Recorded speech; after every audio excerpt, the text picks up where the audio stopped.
Sheezan police की हिरासत में है। पुलिस शीजान के घर से लेकर अली बाबा के सेट तक पड़ताल कर रही है।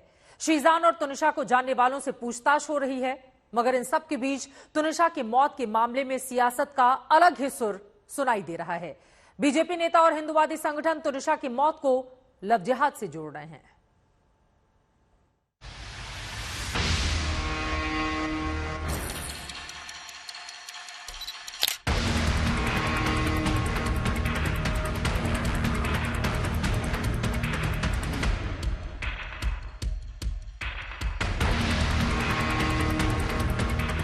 एक उभरती हुई कलाकार जिसे प्यार में ऐसी ठोकर मिली कि उसके सारे सपने चकनाचूर हो गए। मोहब्बत में ऐसा धोखा मिला कि सारे के सारे ख्वाब बिखर कर रह गए। ऐसा जख्म मिला कि उसने जिंदगी की आस ही छोड़ दी। अब तुनिशा की मौत की पड़ताल हो रही है और इस केस से कड़ियां सियासत से भी जुड़ रही हैं।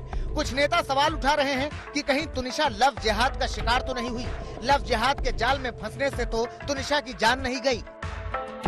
अब ये भी बात सामने है कि तनिष्का शर्मा की जो मौत है और लव जिहाद का ही एक मसला है। मुझे लगता है इसकी पूरी जांच होनी चाहिए। जांच चल भी रही है। क्या आने वाले वक्त दिन पर दिन हम लोग देख रहे हैं कि ये ऐसे जो मामले हैं वो बढ़ रहे हैं।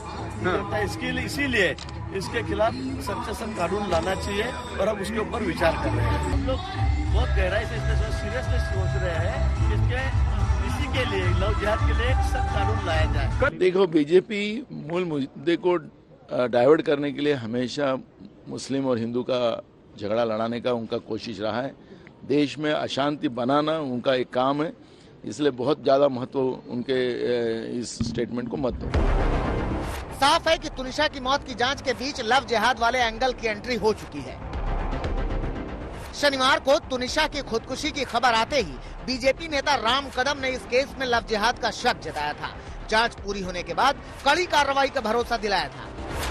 तुनिशा शर्मा के परिवार को 100% न्याय मिलेगा और यदि यह मामला लव जिहाद का है तो लव जिहाद के पीछे कौन से संगठन है, कौन षड्यंत्रकारी लोग हैं, इस मामले की भी तहकीकात पुलिस के द्वारा की जाएगी।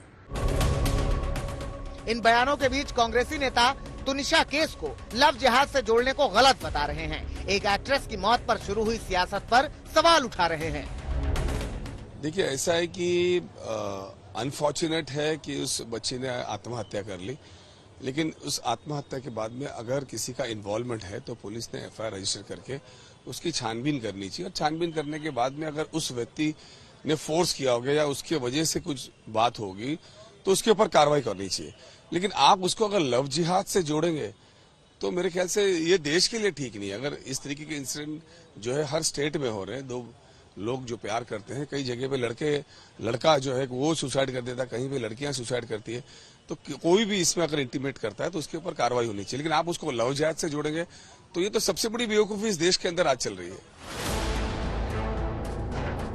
हालांकि हिंदू धर्मगुरु पहले ही तुनिशा की मौत को जिहादी मानसिकता से जोड़ चुके हैं। तुनिशा की मौत के बहाने तुष्टीकरण वाली सियासत पर हमला बोल चुके हैं। यह बड़ा दुर्भाग्यपूर्ण है। मैं सरकार से मांग कई बार कर चुका हूं कि आखिर कितनी लाखों हमारी बेटी बहनों के जान चले गए, अभी कितने लाखों सरकार देखती रहेगी। एक निर्भया कांड आया तो तुरंत पॉक्सो एक्ट बन गया और अनेक कानून बन गए, कठोर कानून। आखिर इन जिहादियों के तुष्टीकरण कब तक होता रहेगा? आखिर इन जिहादियों के खिलाफ कठोर कानून क्यों नहीं बनेगा? आखिर कितनी तुनिशा शर्मा या अंकिता शर्मा या अनेक हमारी हिंदू बेटियां इन जिहादियों के चंगुल में अपनी जान देती गंवाती रहेंगी? बीजेपी नेता और हिंदूवादी संगठन इस केस को लव जिहाद का नतीजा बता रहे हैं। हालांकि पुलिस अधिकारी ऐसे आरोपों को बेबुनियाद कह रहे हैं।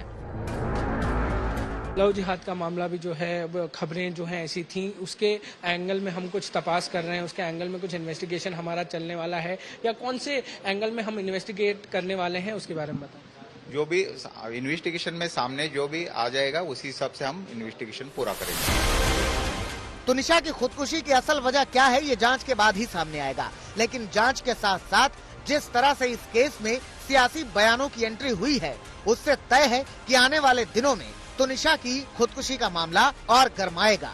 तुनिशा सुसाइड केस महाराष्ट्र का सियासी ताप बढ़ाएगा। मुंबई से दीपेश त्रिपाठी के साथ आज तक ब्यूरो।